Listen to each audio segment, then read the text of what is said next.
Hello दोस्तों, आज की कहानी है अय्याज जिस्म का भाग 47। अभय कहता है, हाँ वो तो ठीक है, पर नीता और नीलम अचानक तुम्हारे कान में कुछ बोलकर कहाँ चली गई? वर्णिता कहती है, अभय मैं सीरियसली बोल रही हूँ, मैं तुमसे बेहद प्यार करती हूँ, इतने कि शायद तुम भी। अभय कहता है, वर्णिता मैंने सुन लिया तुम्हारी बात, ये लोग मुझे बिना बताए कहाँ चली गई? मेरे पढ़ाने का फ्लो ख़त्म हो जाता है। वर्णिता को अब गुस्सा आ जाता है, कहती वे दोनों पेशाब करने गई हैं, समझे? बस की और कुछ पूछना है। अबे सुनकर झेंप जाता है और कहता है, अरे ठीक से मुंह से नहीं बोल सकती तो उंगलियों के इशारे से बता कर जा सकती थी। वर्णिता चुपचाप अभय को सुन रही थी। उसकी बातों से उसका चेहरा गुस्से से लाल होता जा रहा था। मैं सोचती कि अभी मुझसे सच में अभी भी प्यार करता है या नहीं, कहीं वह मुझसे प्यार करने का ढोंग तो नहीं कर रहा था, क्योंकि जब मुझे उससे प्यार नहीं था तब मेरे लिए मरा जा रहा था। अब मैं अपने दिल खोलकर उसके पास रख रही तो वह किसी प्रकार का रिएक्ट नहीं कर रहा है, बल्कि बेहुदा सवाल पूछकर मेरे अंदर का एक्साइटमेंट को ठंडा कर रहा है। वर्णिता तमतमाते हुए कहती है, हाँ बेवकूफ़ लड़कियां हैं, समझती नहीं है।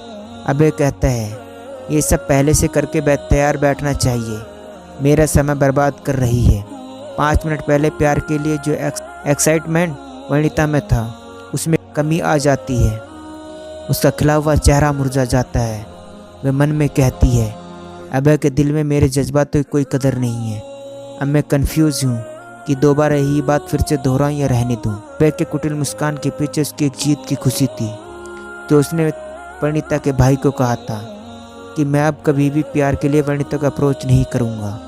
अगर वही उससे प्यार करने लगे तो मैं इसके लिए जिम्मेदार नहीं हूँ। आखिर वर्णिता ने ही अपना दिल अभय को दे बैठी।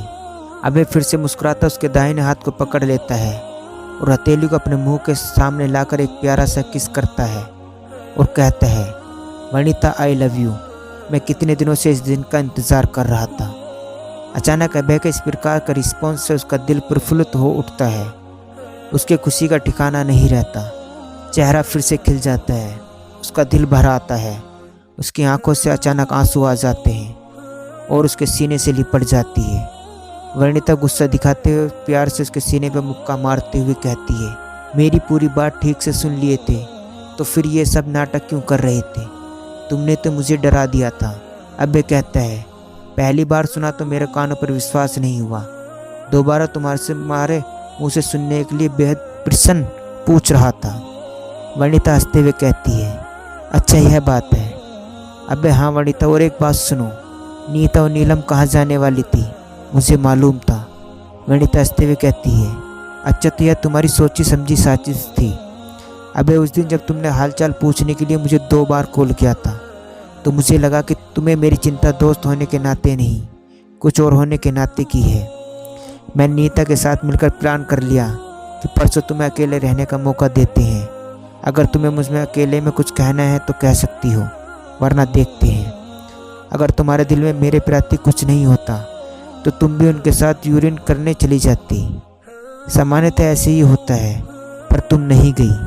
तब मेरे दिल को लगा कि ज़रूर तुम्हें मुझसे बात करनी होगी, और वही हुआ। वर्णिता कहती है, अच्छा अब समझ में आया, ये सब तुम दोनों भाई बहनों की चाल थी। कहीं उस दिन की मार्केट भी तो कोई चाल तो नहीं मेरा दिल जीतने के लिए? अबे कहता है, अरे नहीं वर्णिता, वह सचमुच का था। उस दिन तुम्हारे भाई के बंदों ने जमकर उन चारों की धुनाई की, मुझे खबर मिल गई और तुम्हारे भाई का एक बंदा कुंदन मेरे पास आया था पुलिस में बयान वापस लेने के लिए। वह बता रहा था कि फार्म हाउस ले जाकर तबीयत से उनकी पिटाई हुई। वर्णिता कहती, हाँ मुझे मालूम चला। अबे बोलता है, वर्णिता उस दिन जो हुआ वह सच था, पर तुम्हें अकेले रखने का प्लान उसे हमारी चाल कह सकते हो।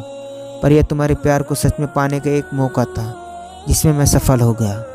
मुझे विश्वास था कि तुम एक न एक दिन मेरे प्यार को स्वीकार जरूर करोगी, लेकिन अब मुझे एक ही डर सता रहा है कि हम दोनों के प्यार में कहीं तुम्हारा भाई मुझे गलत न ठहरा दे, क्योंकि उस दिन किसी फिल्म में हीरो की तरह मैं बड़े बड़े डायलॉग बोले जा रहा था। वर्णिता कहती है, हाँ मेरे भाई ने मुझे भी समझाया था और मैंने उन्हें विश्वास भी दिलाया था कि मैं से प्यार व्यार के चक्कर में नहीं पड़ने वाली, पर अभी मैं तुम्हारे प्यार के आगे हार गई। अब जो होगा देखेंगे। दूर से नीता और नीलम को आते देख लेते हैं दोनों एक दूसरे को किस करते हैं और तुरंत अलग हो जाते हैं, लेकिन दूर से आती हुई नीलम की नज़र उन दोनों पर पड़ जाती है। उन्हें एलिंगन में लिपटे देख लेती है। दोनों आकर बैठ जाती है और अभय पढ़ाना जारी कर देता है। अक्षय और वनिता की लव स्टोरी का शुभारंभ हो जाता है। अभय को तो जैसे लॉटरी लग गई हो। वनिता भी बहुत खुश हो जाती है। 1 घंटे बाद चारों कॉलेज से निकलकर अपने घर निकल जाते हैं। वनिता और अभय एक दूसरे से रात में घंटों बातें करने लगे थे। रंजीत का भाई अजीत वनिता में आए इस बदलाव को देख रहा था।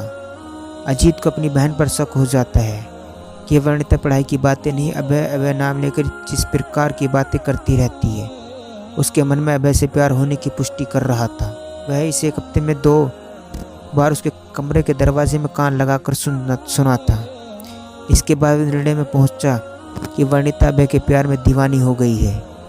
वह सोच लेता है कि अब की बार भैया आएंगे तो उन्हें यह सारी बातें बताऊंगा। इस बार मुझे कोई कन्फ्यूज़न नहीं है। क्या होगा आगे जानने के लिए कहानी का अगला भाग ज़रूर देखें। दोस्तों, ये था अय्याज़ जिस्म का भाग 47। दोस्तों, कहानी अच्छी लगी हो तो चैनल को सब्सक्राइब करना ना भूलें।